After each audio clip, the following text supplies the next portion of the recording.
Hey friends, Dean here. Just a quick reminder before we get you over to your episode that for as little as $3 a month, you can help support independent content creators like us to keep bringing you the shows you love. Head over to buymeacoffee.com/3324 and become one of our Green Room supporters. Our episodes will always be free, but your support will help us grow.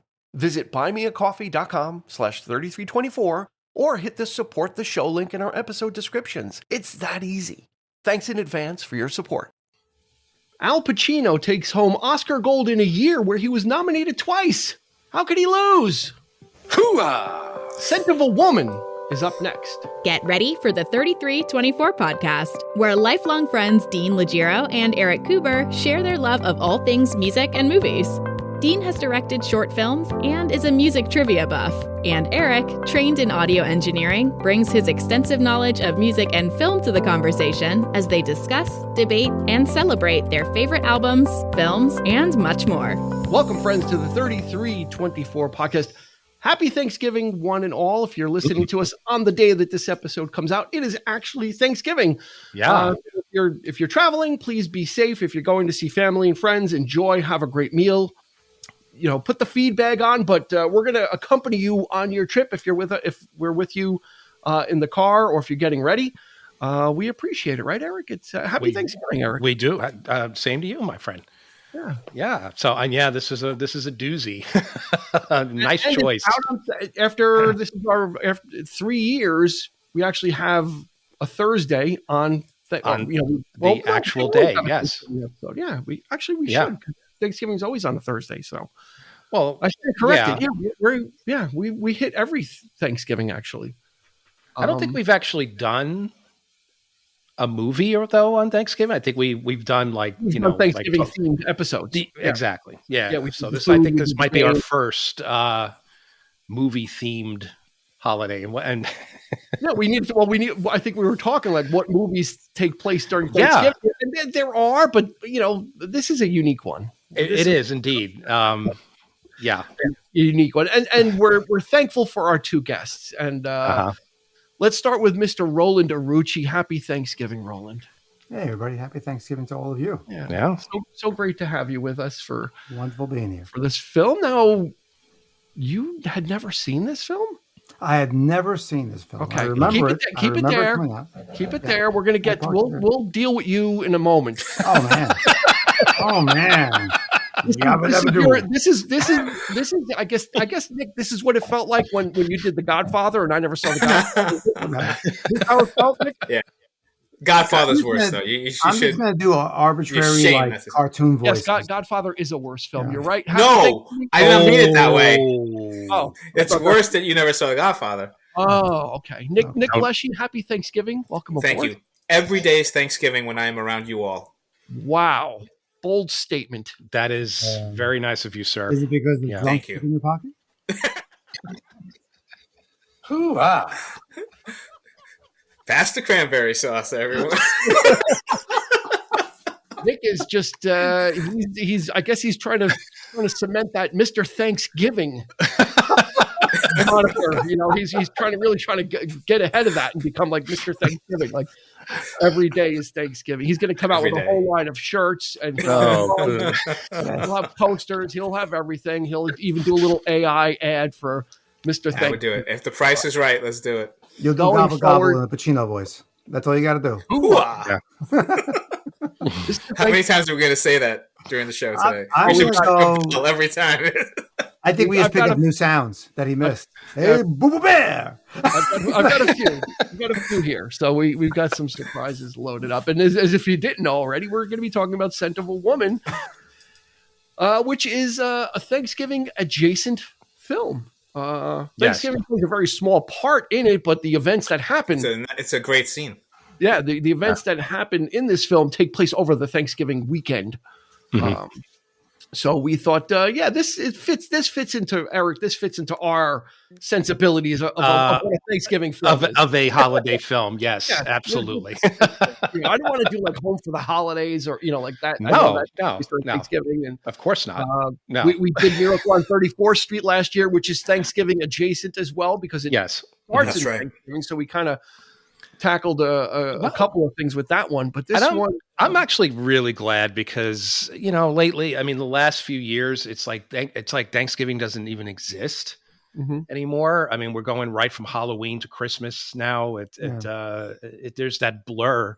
It's like the whole month of November doesn't even exist, so it's I think it's important to acknowledge at this time of the year, yes, family and loved ones, and that cannot be undermined, in my opinion. Right. So we're going to costumes away. Let's take some time to, you know what I mean, a little bit, and we'll acknowledge the Thanksgiving season, and it's always we always do that every year. Even if we do an episode about our favorite foods, we did games. We do stop, and even if we don't have a Thanksgiving film, we have always acknowledged it on our show. So we're gonna, but now we're gonna bring you a bona fide. This movie was not a turkey. Where's my rim shot? Anyway, let's get to the stats. Before you do that, let me just share with you. I mean, I watched this with the fam, because we're doing we do the whole month of October. We would do horror movies. We all picked some horror movies. We all watched together, so they all came over. This was one of my holiday picks because I told them we were doing it, and I got a few for those who hadn't seen, like my daughter and my daughter-in-law. Got a few raised eyebrows just from the title.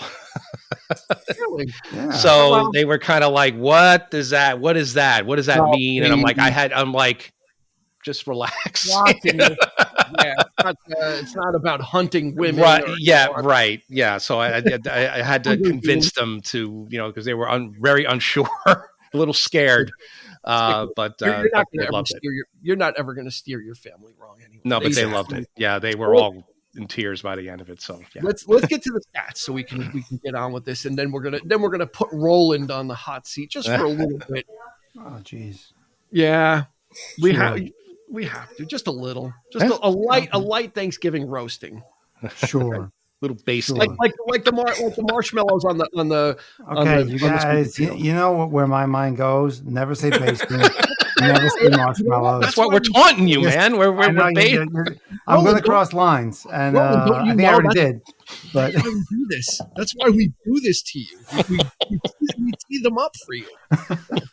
But in the meantime, this was released in December of 1992, apropos to Thanksgiving, directed by Martin Brest. Yeah. Thank you. Nice. Thank you, man. He's here all night, folks. That was a good one, though. I didn't see that one coming. Neither did I until I just saw it. All this stuff, none of this stuff is rarely prepared. Anyway, written by Bold Goldman, based on a 1974 novel. It was an Italian novel, Il Bue e il Miele, or something like that. And then I believe, Roland, do you know that there was actually a film of this too, of that novel? I think from 74. I read about it somewhere that there was another film. It was a little different. Yeah, Giancarlo Giannini or somebody was in it. Yeah. So this was adapted from that. $31 million budget, $134 million box office. So this was a big film, especially for something that is a dramatic film. Not a lot of there's no action pieces and no big set pieces. Nominated for 4 Oscars: Best Picture, Best Director, Best Actor, Best Screenplay from previously published material. And Al Pacino won. And as I said in the open, he was a double nominee this year. He was also nominated for Best Supporting Actor for his work in Glengarry Glen Ross. So if you get nominated twice, you got to walk home. You better walk home with something. Yeah. Besides your hands in your pocket. Was this his... Did he win anything before that? Sea of Love? Did he do it? I mean, I'm trying to remember. No, he was nominated. He didn't get any. He was nominated for what? Godfather and but he didn't win. Like that was like never won. Yeah. All right, now I do want to frame this, and especially it'll be interesting because Roland had never seen this film, and it's easy. It's easy now. It's easy to watch this film now, and Roland, you can kind of give us your first blush on this, as this is where the whole Pacino thing started. Yeah. Right. And it's easy for us to watch it now. But again, when I try and watch some of these films, I try and put that aside and try and take this from where he was in 1992. He had, the broadest film he had done, which was Scarface, which was 83. And it was kind of like a one-off. And it was actually wasn't that huge when it came out. It became a cult film. But then he had done Sea of Love, and he had done a lot of minor, smaller films. And then he comes out with this bigger film. So Roland, when you watched this, since it was your first time, were you like in the big Al Pacino mode? Expecting, because I'm sure you've seen, the quotes, and I'm sure you've seen some scenes. Yeah, I've seen the quotes, and it was the first thing I thought was, once he really got into his dialogue, I was like, oh, this is what they imitate.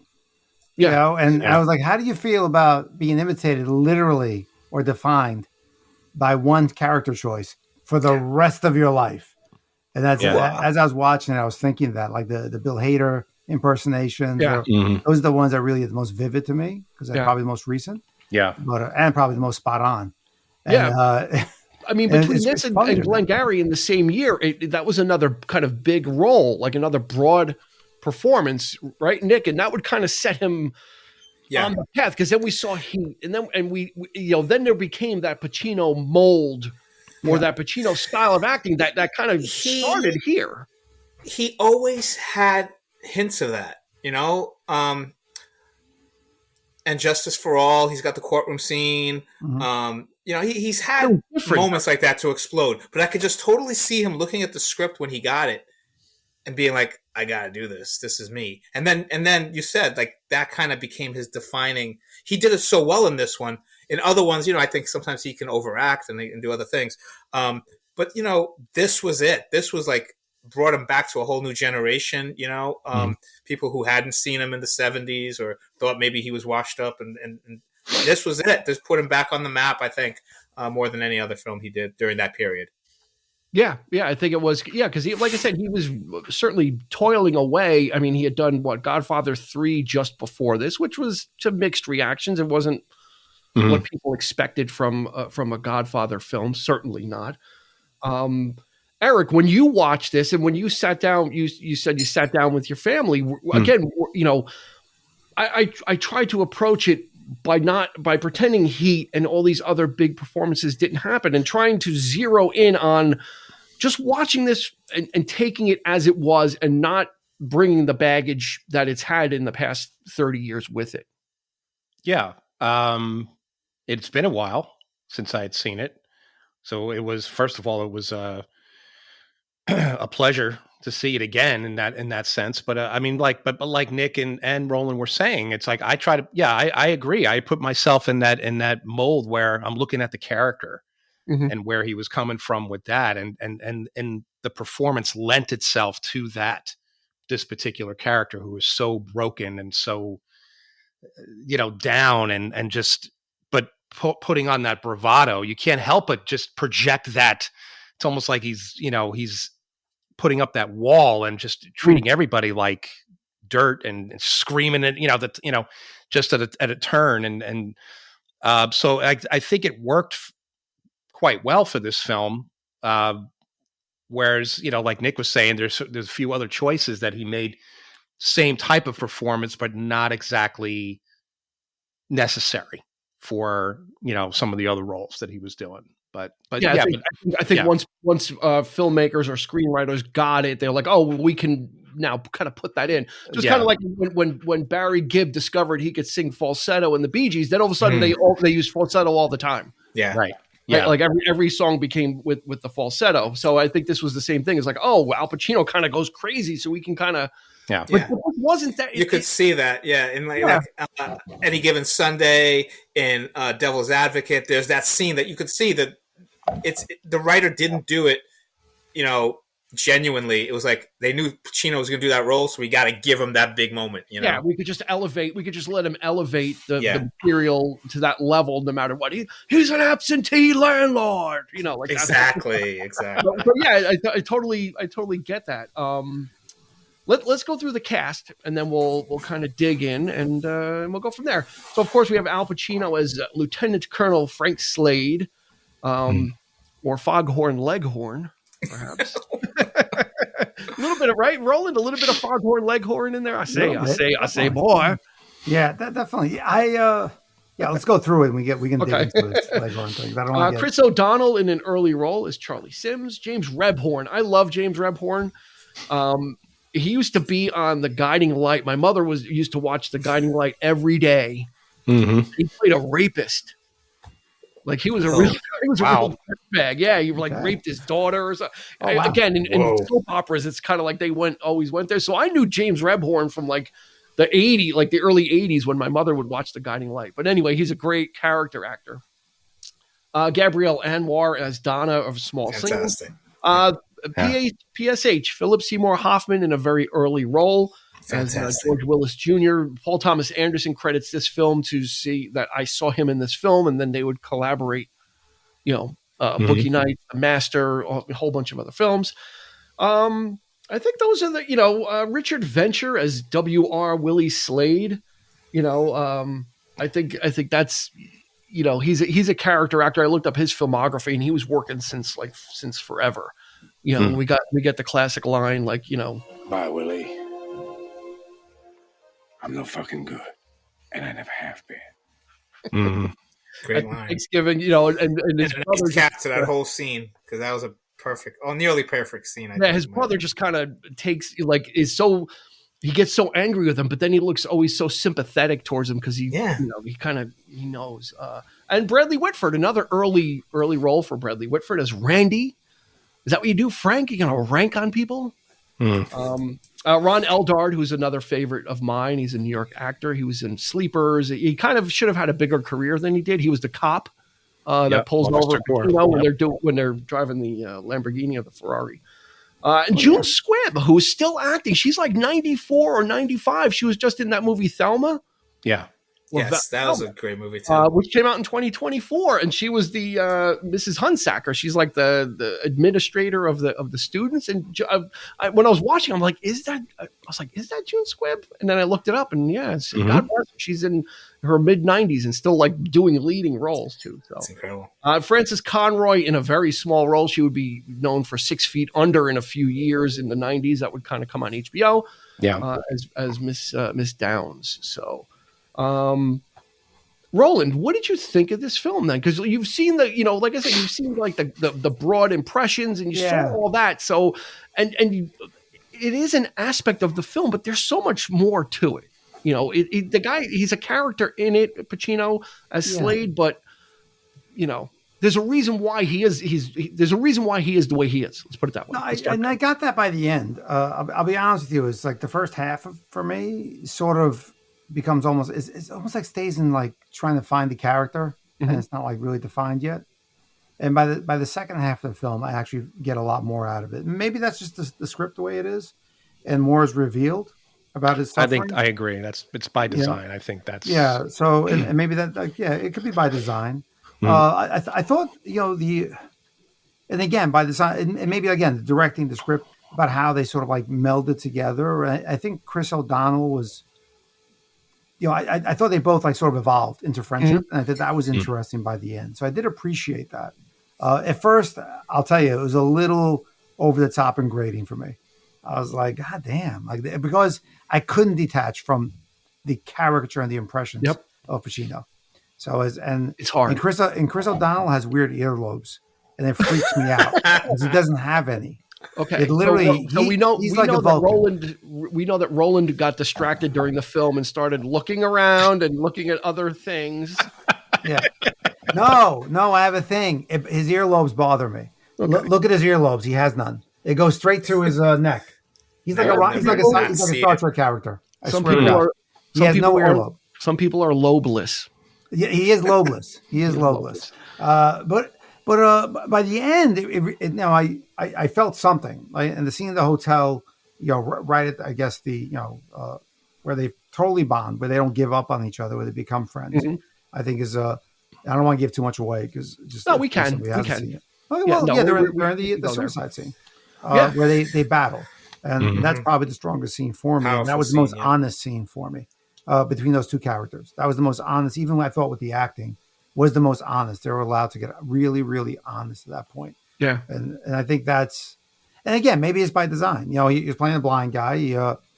I know he did a lot of work to try and emulate what he saw. And I think Chris O'Donnell's character was really trying to emulate somebody who's never been that close to somebody like that, and trying not to be disrespectful. So there's this constant distance I felt. And again, like Eric was saying, that's probably by design.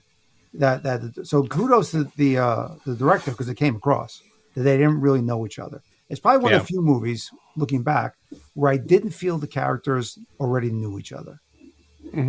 Where it did feel fresh, they didn't know each other. Yeah. There wasn't this immediate thing. Right, there's an immediate click, where most movies is always directed where there's a click and they're best friends forever. It doesn't matter if they're one guy in prison, one guy's an alien. It doesn't matter. They're like best friends forever. Yeah, and here it didn't feel that. Yeah, a level of discomfort, Nick, between the two characters throughout, which I think goes to what Roland is saying, is it's hard to kind of latch on, because the Al Pacino character is so strong. Yeah, and we're being told this is the way he is, and he is that way, but we don't really understand. And part of it is because it's the way he is, but then he's been amplified. And you see in the beginning of the film, basically Chris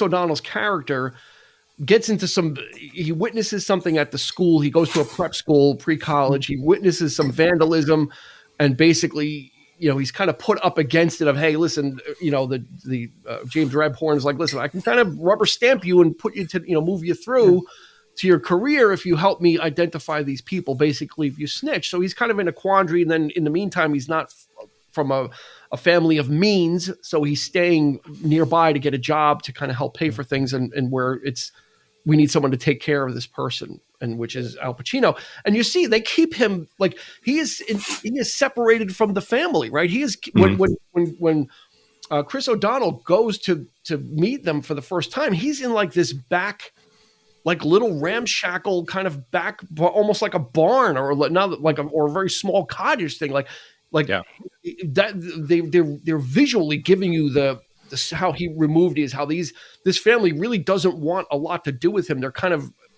placating him by keeping him with them. But did you get that though?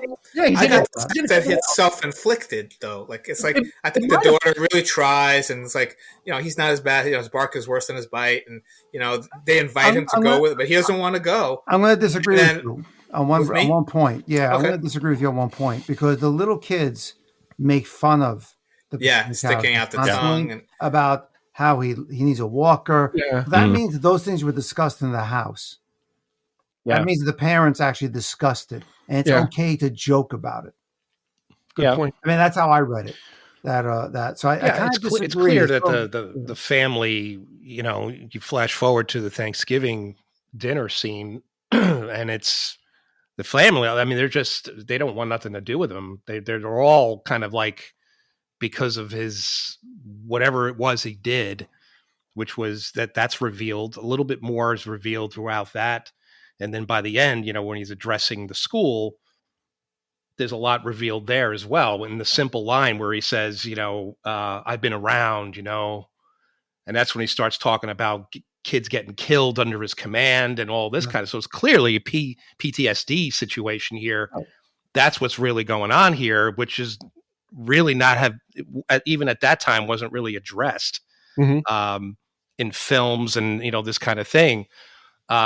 So he's a very broken man, even before he started getting reckless and did the thing with the grenade because he was drunk, because he was drinking. So clearly he was traumatized by his wartime efforts and things like that. So that is heartbreaking, but I think it's just because he's so aggressive to the family that they're just, they don't know how to deal with him. And the girl, is it his daughter or is it his niece? No, it's his niece. It was Uncle Frank. Yeah.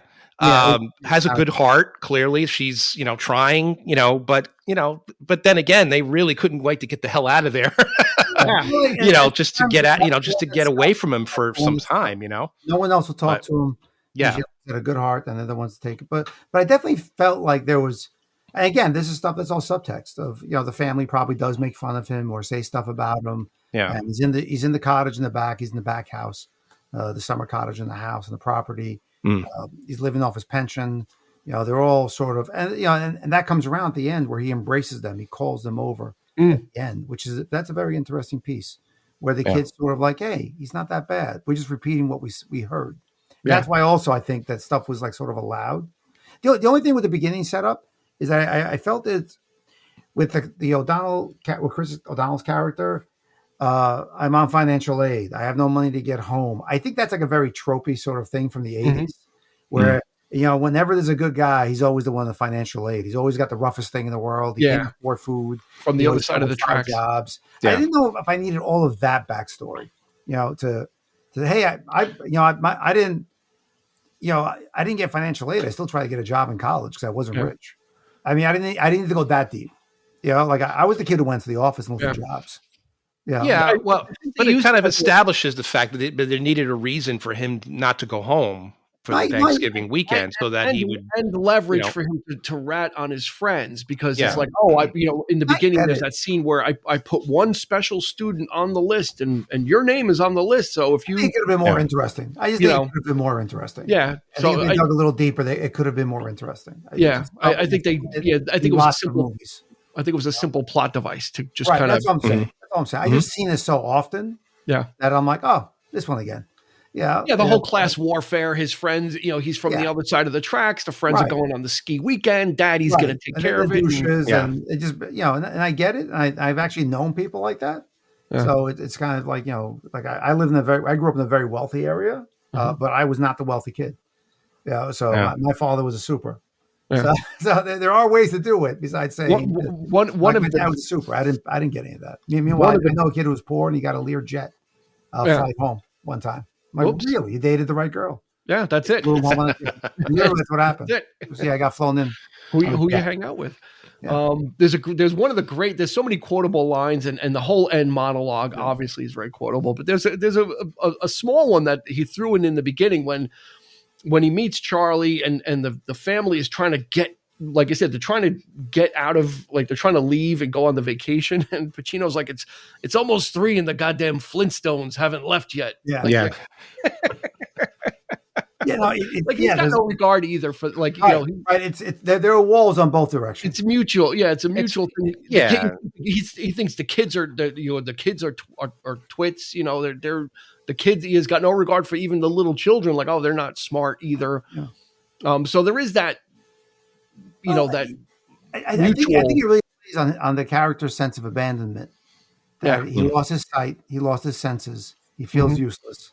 Mm-hmm. He's a person who, and the cause of it was a horrific accident. It was on him. Again, PTSD, and how do you self-medicate to get through that? So I think a lot of it was, and that, again, when you look back, I always have my knee-jerk reactions usually by the end after talking to you guys, and I really discuss something. I find stuff in films that I didn't like think about or just sort of like sat with me. But you can see it probably is like what Eric was saying is probably by design, where you're showing all these little tidbits of the character, and there's like more of a character development than probably most films of that era. Yeah. At the end, I think the arc is it's organic. It feels organic, which is rare. Mm-hmm. And they didn't oversimplify. I mean, there was some sexuality in it, but not over the top, which I also appreciated. I didn't need it. It was about 2 people and this guy sort of adopting a son, essentially, and that guy adopting, and Chris O'Donnell's character adopting a dad. Yeah, surrogate families. Right. So they're both abandoned individuals, and they sort of coming together saying, well, I will fill this role and you will fill that role. And that sort of makes them whole to see the world a little better. Yeah, and it almost, there is, Al Pacino's character has a mission. He, as soon as that family left, there was a whole other set of things that happened that Al Pacino had planned. All of a sudden, he's getting picked up. We're going, we're flying down to New York City. So there was already, Pacino had a final mission that he was going to accomplish. Yeah. He just didn't figure that Charlie would figure so heavily into it, right? His mission was, I'm going to go down there. I'm going to, have a good steak, drink some wine, make love to a woman, and then kill myself. Yeah. Right. That was his stated purpose to go down there. But then I think as time went on, I think the mission altered, because then he also says, well, I'm going to Charlie, I'm going to show you what it's like to, some of the fun, because there is that part of the character that knows what it's like to sit in a fine restaurant, and he knows how to act. He doesn't when he's in the restaurant and he's not acting a fool. He knows how to order food, and he knows who to, talk to this person and tell him I'm here, and they know me, and so he knows how to interact with people. He can do it. He's not like totally. I think he also wanted to show that he was a somebody. Yeah, and he knows how to talk where to he women. was. He felt like a nobody. Yeah. Well, he always commanded great respect, right? I mean, probably being a military man. That environment, right? And Charlie, at that point, I think everybody had given up on him. Yeah. The family probably tried, and just everything was pushing away, and Charlie was pretty much the only person that stood up to him. Right. Yeah. And I think that's what really brought him out, But if you notice, there's three separate scenes where each character in those scenes sees something in Frank that perhaps he doesn't see in himself. It's Donna when she's dancing with him. She's charmed by him, And then you have the cop. He comes in and he's like, your father looks pretty good there, Charlie. He knows he knows he's fucking blind. He knows he's not supposed to. He's not stupid. Exactly. But he sees again the respect there, the factor there. And then, of course, Charlie in the hotel room, who just really kind of just stands up to him, when he's putting a gun to his head, and I won't leave. He's like, I will not leave. Yeah, this is not part of the deal. I will not leave. Right. And one of the through lines throughout the film too is Charlie, Chris O'Donnell's character having to call back. He's trying to get in touch with Philip Seymour Hoffman because they're going to come up with a strategy because of what happened with the vandalism. There's going to be this kind of hearing, for lack of a better term. They're going to kind of gather the whole school together, and he's trying to figure out what the strategy is going to be. And throughout, he plays it close to the vest, and he lets out a little bit each time to Al Pacino. And Al Pacino, what does Al Pacino say, Nick? He says, just take the easy way out because you want to get, you want that ticket to Yale. He kept saying that specifically, like, just do what you got to do. Like because he basically lost faith. Right. In like there's no ethical people anymore. There's no one that's got integrity anymore. So you might as well just do it, save your hide. Right. It was kind of right. More than once he's saying that. He's worldly in a way. Like, he's seen the world. He's very jaded. He's very cynical. But so right away from the beginning, he gets the hint. Like, he's like, what do you think that they're gonna stand up to you and help you out? It's like they're gonna cover their own ass. The dad, he knows exactly what the dad is gonna tell him to do. So, but yes, it's kind of really interesting. And I think what you all were mentioning about the just the things that people see in Frank, like all this talent he has, and so it was more than just the blindness, I think, that made him this bitter, angry. There's like, he kept saying, I'm not a good guy. I'm a bad guy. Like, so it was like, I think the blindness just added to it, So seeing this movie nowadays, it's like, I wish I'd seen it now for the first time too, just to see, because like back then it's like, I was so caught up in all the hyperbole and that big action stuff. I was missing some of that interaction between Charlie and Frank that I'm seeing now. So there's a lot of subtext there. Yeah. Especially Charlie, some of the quiet moments when he's just looking at Frank, so give Chris O'Donnell credit, for his acting chops in this one too. And Frank knows it. He knows he's fucking looking. Yep. Stop looking, stop looking at me. Like he's like, he knows, like he senses it. Definitely. There's a lot there, and there's a lot of foreshadowing in the script, which I found interesting too. Like you said, Frank's character knowing exactly what was going to happen at the end. There's no surprises. It's all character development, and that's like a gift to the audience. You don't have to think about what's going to happen. He kind of lays it out. Even his niece saying, "Trust me, you'll be best friends by Sunday." They were best friends by Sunday, right? So you have these little things, like this is what's going to happen. Don't even think about it. Just watch it. But Roland, I think she was being a used car salesman because she was selling it so hard. Like, she's wanting to leave. He is that bad. He was abrasive. He was absolutely. After their first meeting, he goes back upstairs and he goes, I think I failed the interview. She goes, no, you got the job. It doesn't matter. Yeah, it doesn't matter. Just and then, I get it, but I'm talking about like the script and the storytelling. Yeah, how they gave you all these lines. sort of to tell you this is what's going to happen. Just worry about how we get there. Yeah. Just don't worry about the ending. This will be the ending. You already have you get another one like this. So I think that was kind of interesting. Is that what you're doing? Don't you sharpshoot me. And then we have all the woozah, all that great lines. This is just great lines. Yeah, it's so many. But aside from all the the hoo-ahs, there is that nuance there, of this guy who's a broken man, and Roland, you said it in the beginning too with Chris O'Donnell's character. I think he got better even just as an actor as the film went on too. I think he might have been a little bit out of his depth as well. Just from an acting standpoint, he was really playing up the kind of guy from the cornfields type thing. But I think as time went on, I think he got a little better as well, Nick. I think his character kind of got a little stronger. I think he was very weak and very timid and kind of a little too mousy. Yeah. And I always kind of felt a little bitter towards Chris O'Donnell because I was one of the folks who went to the open call audition to play Robin for, and he got, but who could deny those baby blues? I mean, he was just like, but he, like you said, he went toe to toe with Pacino acting in that scene in the hotel, the suicide thing, those tears coming down his face. I mean, it was like, he's playing a scene with Al Pacino, one of the greatest actors of all time. And he held his own. And I think that was very genuine and really, great performance by Chris O'Donnell. Yeah, it was good stuff. And Eric, I said earlier how Pacino kept saying to Charlie, save your own skin, right? Don't just worry about yourself. If you need to rat, you need to rat. And during the Thanksgiving scene, when they're all at the table and things are very, very, it's one of the most uncomfortable scenes to watch on film because it's just not, the tension is so thick.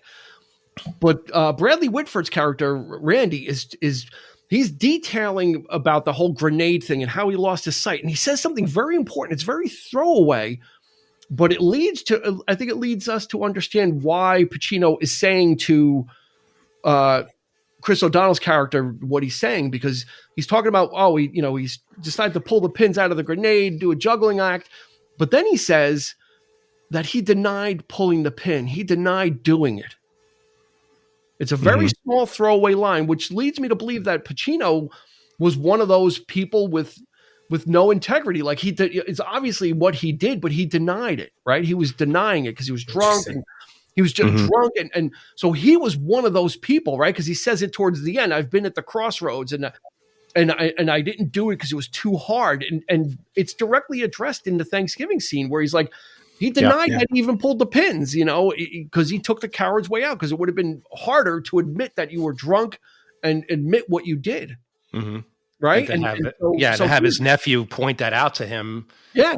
Obviously led to, so he knows what he did. He's sure. I mean, and he's got to live with it, but he's not living with it very, the guy wants to fucking commit suicide. So, I mean, it's the lowest of the low. I mean, you can't go any further than that. I mean, it's just, but yeah, you're right. I actually didn't notice that. Yeah. I'm glad you pointed that out, but that's a good observation. Yeah. Now, do you think, Nick, during the Thanksgiving scene, and Roland, you could jump in on this too. Do you think that he was trying to, because it was an unannounced appearance at the Thanksgiving dinner. So do you think he was trying to alienate because he knew his plan was to kill himself? Was he just trying to make it? Do you think in a weird way he was trying to make it easier for his family by just alienating them and making them really just hate so him? You don't need to worry about seeing him ever again. So when he does it, it's easy for them to be like, you know what? And then we get good riddance, right? Maybe. Yeah. Then we get. But I think, this was all part of his little bucket list of things he needed to do this weekend because he knew he was gone. He was gonna he's gonna eat the finest food, drink smoke those cigars, and see his family for the last time on Thanksgiving unannounced. And I think he's had these moments before because they're all they know they're all upset to see him. They're like. When he does those crude things. So all that crude behavior and the vulgar language and all the things he brings up. Yeah, I think he's putting it on thick because like you said, this is the last time, say his goodbyes. And then, I think they touched him a little bit. They brought out his pain a little bit more. And that line at the end when he's like, I'm no good, I think that's what he's trying to say. It's like, this is who I am, You think it was self-validation? But they saw the sympathy. I think seeing the brother is still sympathetic towards him. They still love him in a way. They feel sorry for him. And, and I think he sees that in their eyes. And then he's like, and he's telling, I'm sorry. And he keeps telling the nephew, like, stop it. Yeah. Be quiet, Randy. Don't push. Don't, you think you're still self-validating the character, or Frank was self-validating why he should go? Not necessarily push them away or lay it on thick, but to himself, convince himself good point. He needs to go. Yeah. Right. They don't love me. He almost literally almost punched his nephew in the face. Yeah. Yeah. Yet actively dismissing his wife, his nephew's wife's name, actively being vulgar to them, being disrespectful. And then getting angry when they call him Chucky, right? Because that's what he did at first. But yeah, you're right. The interplay, like he's messing up their names too, know. And you see that he's I think that was a self-validation moment to Charlie. Say, hey, this is what made me broken too. Not just the blindness, not just the accident. There's a lot of stuff that made me. There's more than just him being blind that made him what he is. You know what I mean? Right. So. I think, and to him, because of the suicide, this is why I'm going. Doesn't matter if I'm here. Mm-hmm. Yeah. They're having a dinner. They never invite me. They don't want me here. Yeah. Yeah. That's a good point. Because I specifically wrote in my notes, Frank is surrounded by people that don't like him. Yeah. So he's got no hope for humanity. He's like, well, this is the way people are. Like, even though I'm insufferable, right? Because we get down to that scene towards the end where he's like, yeah, what do I do good, or what's good about me? And that's when Charlie says, you dance good, and I've never seen a person drive a Ferrari like you. Frank is just surrounded with people that don't want, even his nieces and nephews or don't want anything to do with him. He's in a house, that he lives with his family, but not with them. He resides in the same space as them, and he's not in the same house, right? He sits alone in the dark and he drinks. So, and again, he's abrasive, but I think probably the character began to lean into that as people started to kind of move away from him or were turned off. He just kind of, well, this is, I may as well just, this is the relationship we have. So I'm going to be as uncomfortable as possible and just be that way on purpose. Right. And that's where we get, I'm no fucking good. And Yeah. I never have been. Right. And it's and the way his brother looks at him, he's like, God, he goes, his brother kind of looks like longingly, like, I wish it could have been different. Or why, if you're like this, and why are you like, if you're saying you're like this, then why are you continuing? It's almost like, what happened to you? Yeah. You're almost looking at him like, what happened to you? Like, this could have been you too. A house full of kids. What happened? Like that's the vibe I got. He was like, what the hell happened to my brother? Is he my brother? At that point. And he had nothing but good things to say about his brother when he introduced him. W.R. Slade is the best, like everybody else he was fucking with. Yeah. His brother, he didn't fuck with his brother. He introduced him straight on and just kind of, that respect for his brother that he still has, a very uncomfortable scene, but then followed by that breakdown and probably the realization that scene probably made Pacino's character realize that, there's nothing, I can't even interact.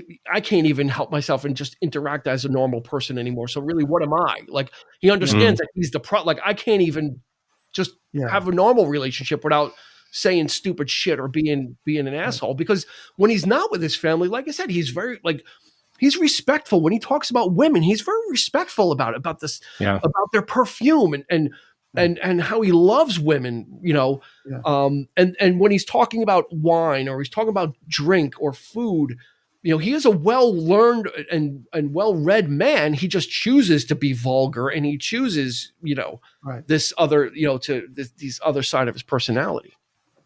Yeah. I think he's just, it's a self-prophecy. I'm a piece of shit. So this is what I deserve in some way, even though he's not. He's probably not, or he doesn't want to allow that side of him to be seen until the end. Where, like I said, like I said before, you have that wonderful scene with the kids, and he's a totally different character. His stance is different. He's changed. His walk is different. Everything about him is kind of different than when you first see him in a scene. He's approachable, and he's doing the approaching now. Yeah. Whereas before, everybody like ran away from him, but now he's like, nope, I'm going to approach you. He's going up. I'm going to speak to you. But not so complete though. Not so much that it's like he's completely changed. No. Even like I said before, like when he's right in the middle of his monologue at the end, it's like he pauses, and then there's a little bit of a doubt there. There's like I've been around. His voice is shaking a little bit.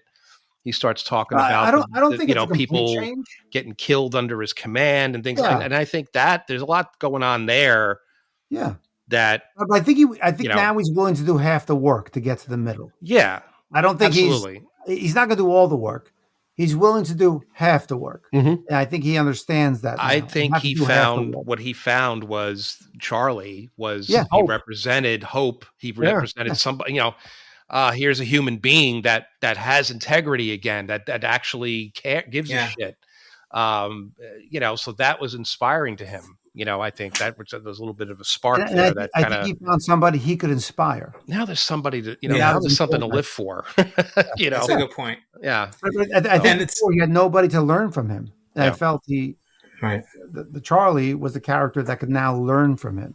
Yeah. And that gave him cause also. Being a military man, I mean, I've never been in the military, but I assume it's a different. I would imagine it's a different mindset. You're so and if he's indeed an officer and he was giving orders and but guys, young kids younger than Charlie, probably even sending them off to their deaths or whatever, had to have took its toll. Maybe I don't know. We don't really know the specifics of that. But mentoring too. I think it's a culture of mentoring, and I think he needed that. I think he needed that as somebody who's going to listen to him. The loss of respect, the loss of someone who's genuine, someone who's pure and genuine. Nick, before I kick it over to you, I want to kick this over to you. There's actually a pretty important scene before that final scene, which is the Ferrari scene or Lamborghini. Was it Ferrari or Lamborghini? Ferrari.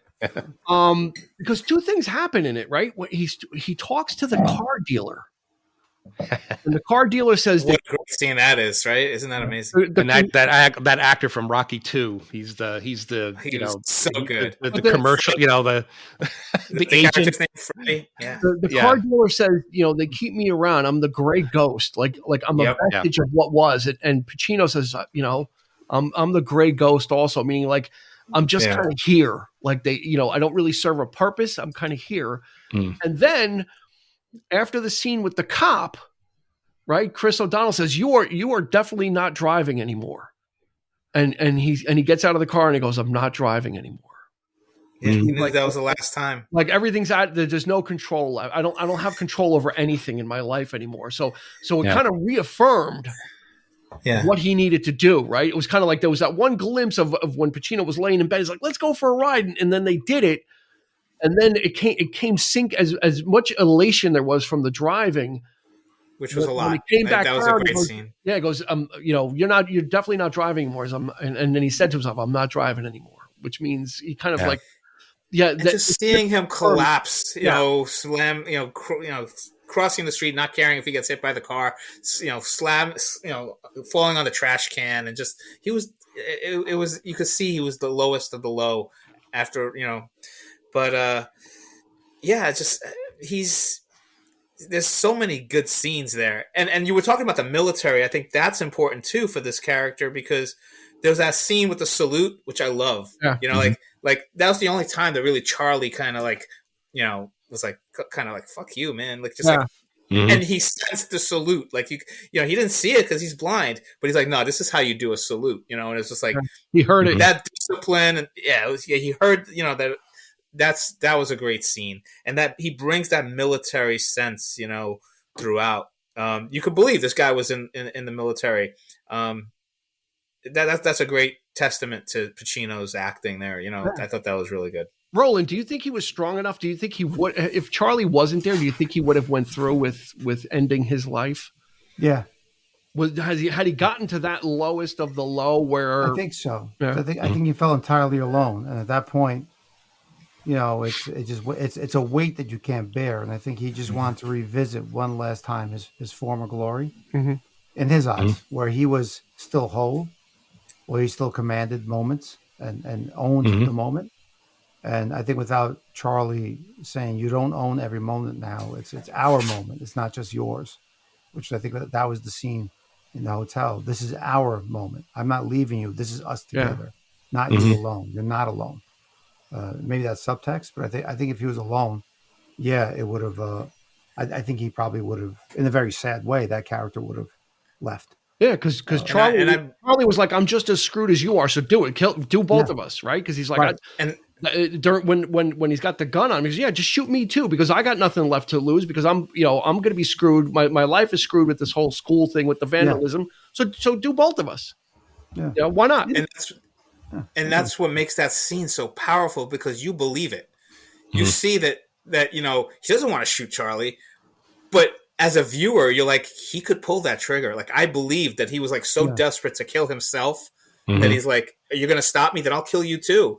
He's like, get out of here. I don't want to do it. And you can see that Charlie's not leaving. So it's like, is he going to kill both of them? Like, the tension there was so great. And it was so believable that you felt so sorry for him. And those tears, they felt real. Like, they felt like I believed it. It wasn't like watching actors, play a scene. It was a great moment. It was a powerful, powerful moment. It begs the question, though, too. Like, would he have gone on this trip without Charlie? That I did wonder. Because Dean, you pointed that out. Like, this was already planned.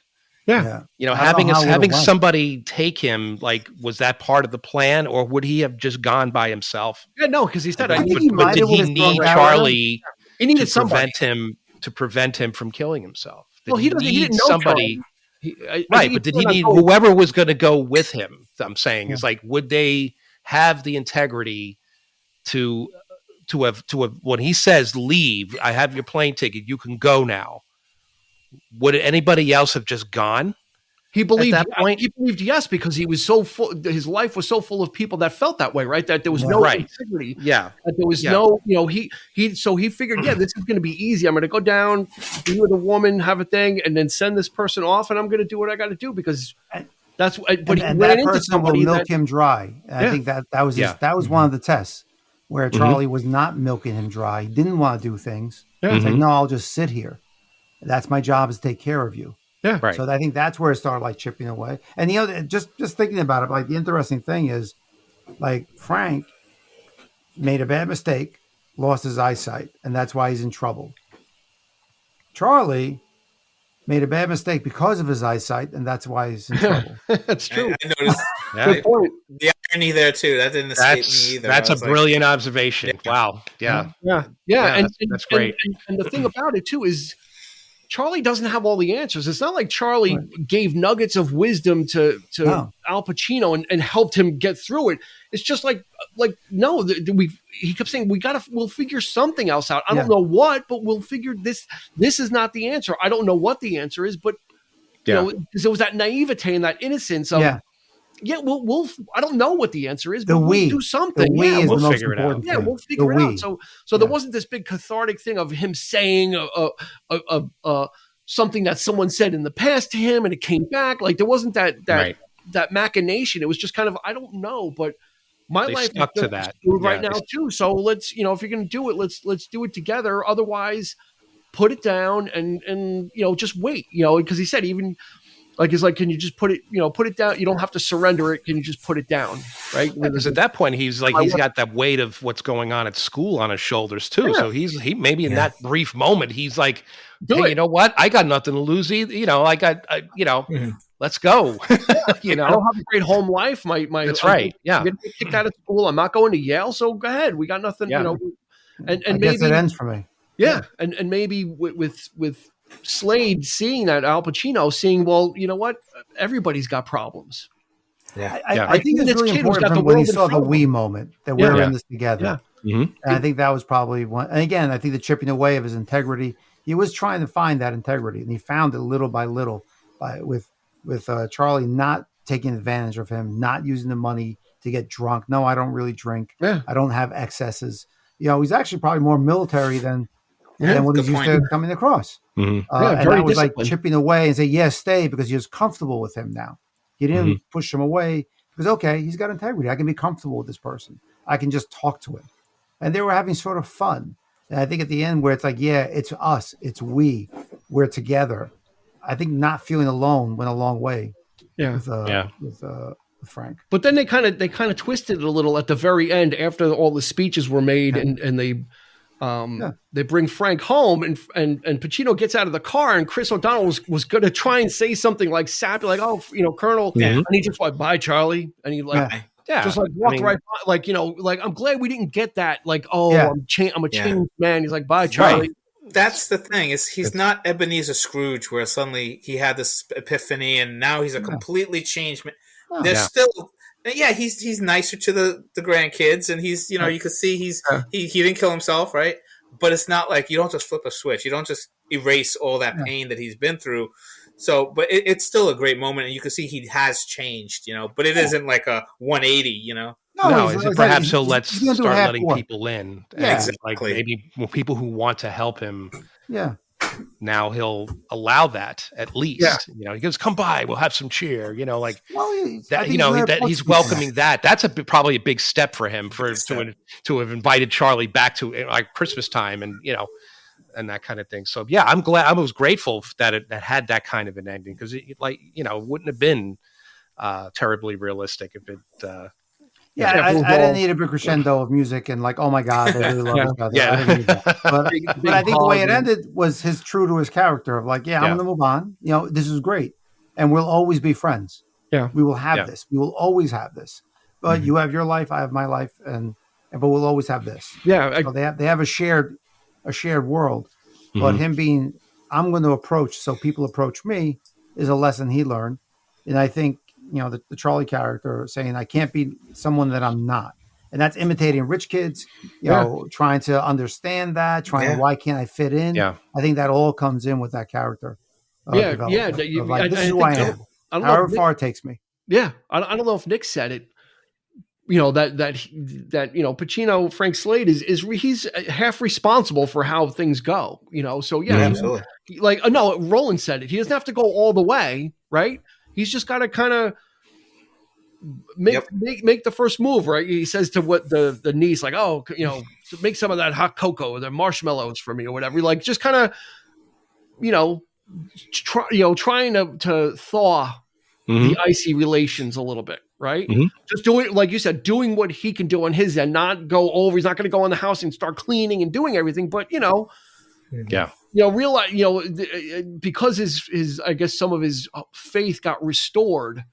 It was almost like he drank from magical waters, like that kind of like, meaning like he kind of got reinvigorated that, not everybody is horrible or as horrible as I am. Maybe he expects people to be as horrible as he is and as miserable as he is, or at least within his family dynamic and not people he doesn't know, like waiters and, the limo driver. I mean, he's great with all those people, but he's horrible with everybody else. He's a commanding presence, and he knows how to, push the right buttons for respect or for friendship.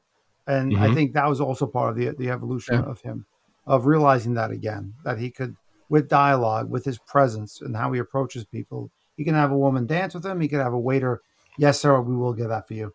And you can have a driver saying, anytime, you're the best. I don't Manny. know. Oh yeah, Manny. That's great. And he's like, hey, I had a great time with you guys. This was fun. Yep. And those, I think those even like, I don't know what the original script is like, but I've known people who've had experiences like that where they are with somebody and it's a business transaction, be it a driver or something. And all of a sudden, like, bro, this was the best time I had. Yeah. Like, that felt very real. Whatever it was, this was the best time I had. You get to know somebody in a span of, what is it, probably like 4 hours they were driving or something like that. And, get to know somebody, for sure. Yeah. So, and it's a moment. And then you see all the cowering, especially in the school during the big speech and all the ratty kids, the real rich, preppy kids. And they're just cowering by the end. They've lost all their power. Yeah. They lost all their power in that moment. They became, caricatures to the entire school, and they were probably even Mr. Trask. He like I love the moment where he's like, even then it's like he gets Pacino just wipes the floor with him. But even then, he's like, "Oh, we're gonna go into closed session," and they're like, "No." And he's like, "Are you sure? Are you sure?" Sure? And, like, and he's like, he's trying to compose himself. Like he gets back to the end.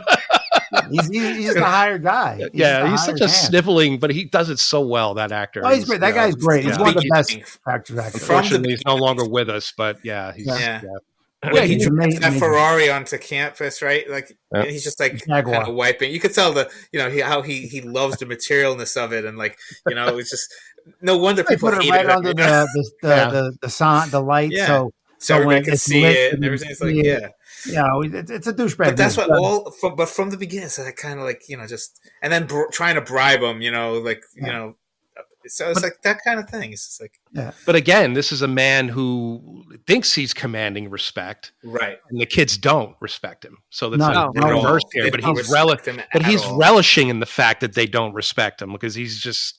I think he's got power. The power. It reminds me of like the captain in the Cane Mutiny with the strawberries. Like just like he's called this great big like hearing.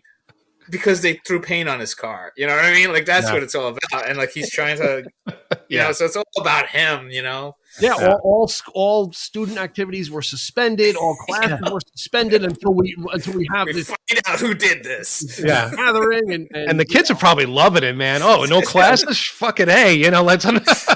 There's literally 3 kids on a microphone on the PA system that they can. I'm like, okay, like these kids got into your office, bro. How hard could it be? Yeah, James Rebhorn played basically the same guy in The Game, right? He was the same character, and in Independence Day, he was floating, like kind of his bark is much. He has no. We shouldn't give up on this. Yeah. Come on, like. He's a great actor. When they nuked the aliens, it didn't do anything, There's great. I think there's really good casting in this film. Not every film has good solid casting. Yeah. So what? Did a good job. Let's remove the final monologue from favorite scenes. Mm-hmm. Which is a great scene.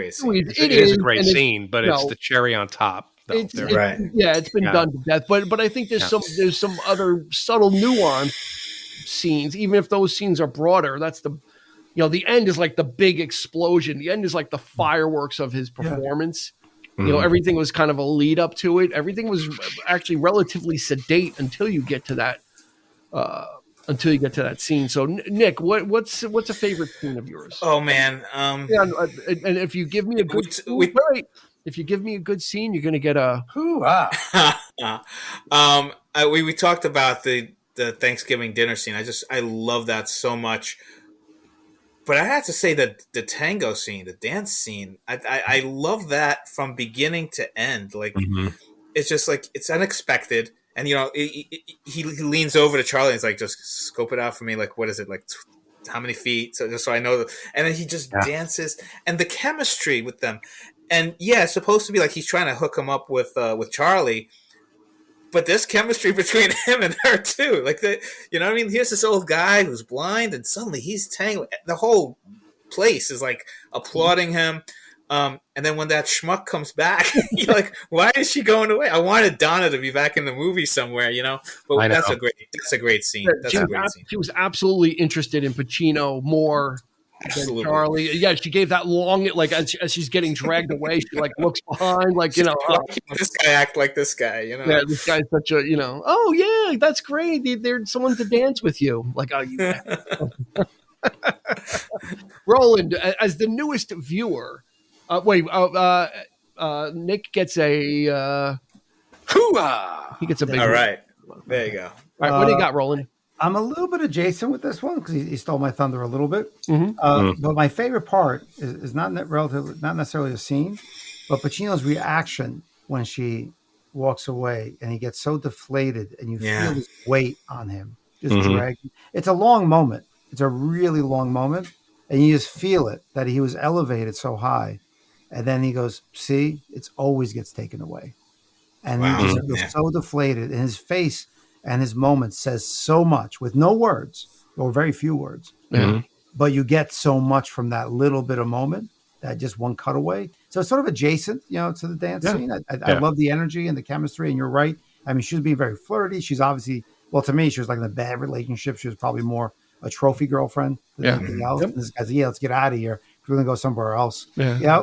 And, but I think his moment, his reaction of like, she's leaving because these are the guys who always take these girls. Yep. Yeah. Maybe it's a metaphor to the rich kids in the school. I don't know. But but his moment of weight landing back on him when he felt so light.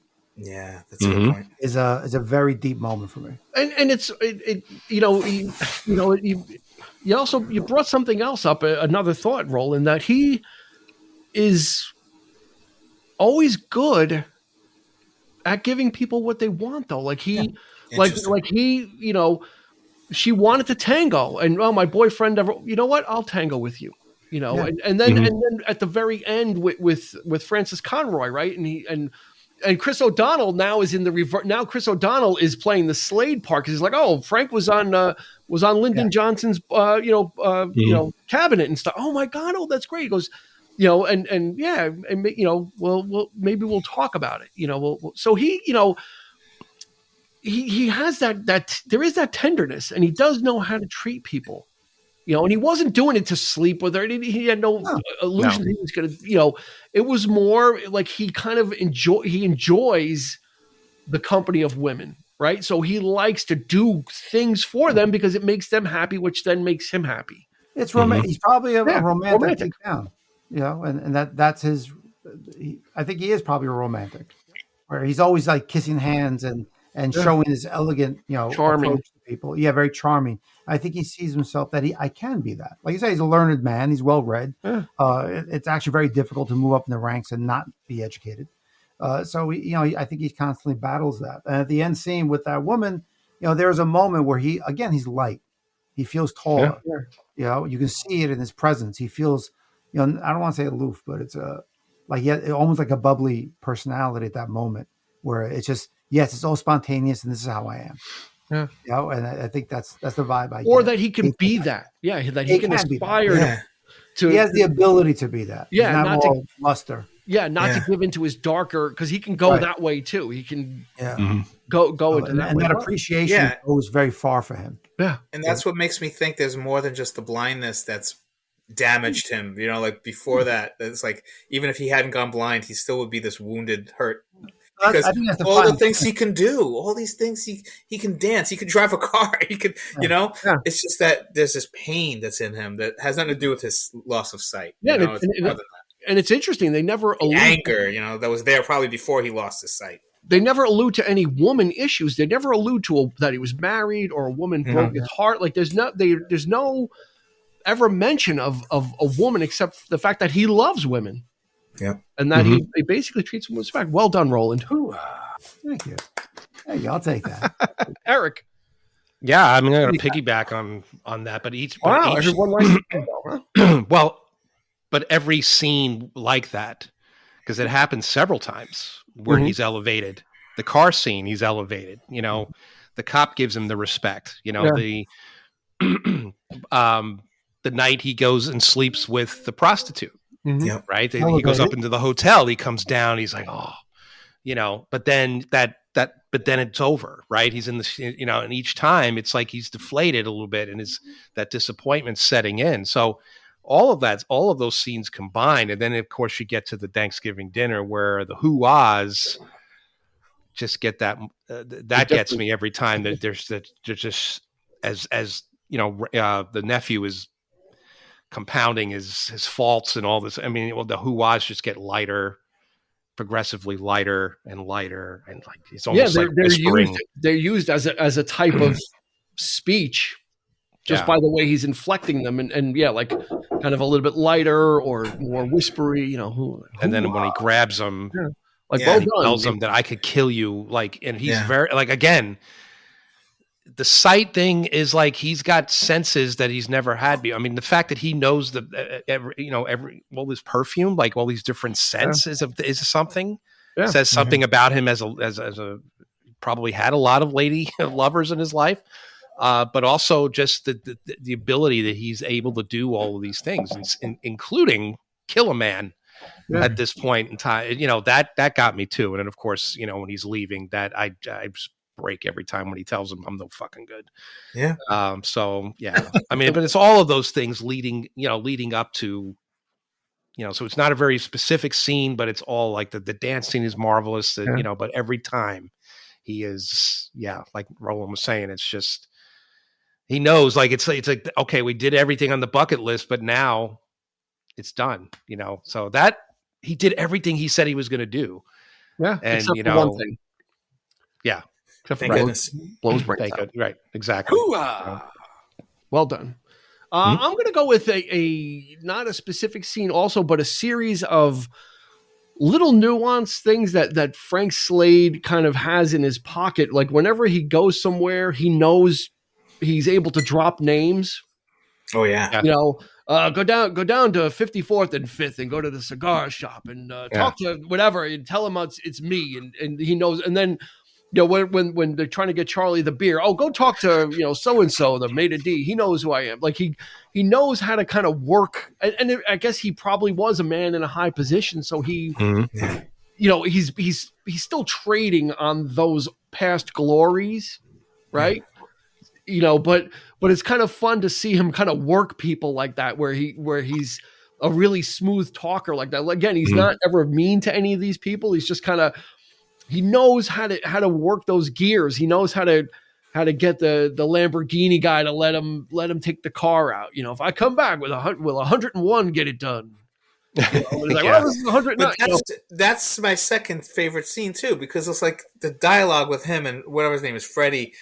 He wasn't going to let the car go. So even if he promised him, he's like, look, I'm going to buy the car tomorrow. It was at the end when he was like, he gave him the money. I'm like you, I'm a great ghost. The great ghost, I think, was fine. Like he saw this was for him too. It wasn't just for the kid. It was take the money because you're probably not selling the cars like you used to. But I'm going to get here's $2,000 and exactly and get it done. So like it's like a dying. Those guys are a dying breed. These kind of. But he knows how to talk to people. This is how he built all those relationships. Yeah. It always made me like that guy that he was going to go get the cigar from, like you mentioned his name. Yeah. Like, he'll know. Like I'm like in my mind, I'm like, did he know that one day he's going to shoot his brains out and he's going to go buy a cigar and some strange kid's going to come at? I don't know, just like that got to me. Like all these people that he crossed paths with in his life, and. Yeah, even the tailor. Again, he treats people like those people with respect. He has a kind of a respect for these types of people. The woman that's tailoring and measuring, and again, he's not mean to those people. Nope. It's very interesting, very conflicted character. So I think that's going to do it for this very special Thanksgiving episode of the 3324 podcast. All I can say is for this one. I have 3 different hoo-ahs. I don't know if you noticed the difference. Hoo-ah. So here's one hoo-ah. Hoo-ah. Here's another one. Hoo-ah. It's so sad. That's the sad one. And there's the third one. Like Eric said, each one has a little different nuance. Yeah. They each mean something different. It's his own kind of language, right? Mm-hmm. Yeah. You would kind of inflect them or kind of or bring them up or bring them down. Yeah. So anyway, let's get into it. Roland Uruci. Thank you so much for joining us, man. Happy Thanksgiving to you and your family. Hopefully, after this episode, you're going to be heading off for some turkey dinner and some dessert. Always lots of fun. Always lots of fun. A big ass nap. Yeah. This is like after the meal, it's to the couch. That's it. It's like a beeline. Like once the plate is empty, I go right to the couch. Nick Leshi, happy Thanksgiving. You too, my friend. And Eric and Roland. Have yourself a big piece of pumpkin pie with a lot of whipped cream on it. And I'm going to listen to our favorite side dishes and entrees episode for Thanksgiving because that was a good one. It was a fun episode. It was a good one. You stuck it to Sean early on with the appetizers. That was a good scene. Which I'll never forget. I'm really glad you picked this movie because whenever I think Thanksgiving movies, I think Planes, Trains, and Automobiles, which is a great movie. But now this one is like I'm picturing this as my big Thanksgiving movie because it has a lot to be thankful for. There aren't many. I don't know if you're going to play it with the family, though. I don't know if it's going to be like, hey, let's put on this, and Get the kids, gather the kids around.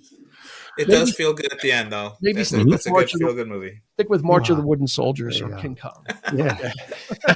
Eric, happy Thanksgiving to you and your family. Hopefully you're going to Same to you. Get yourself a little glass of wine after this and sit down with your family and enjoy your Thanksgiving meal.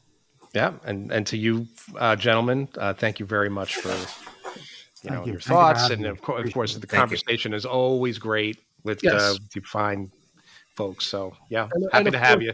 Yes. Yep. And of course, a big happy Thanksgiving to everyone that's listened, will listen, has listened, or never listened.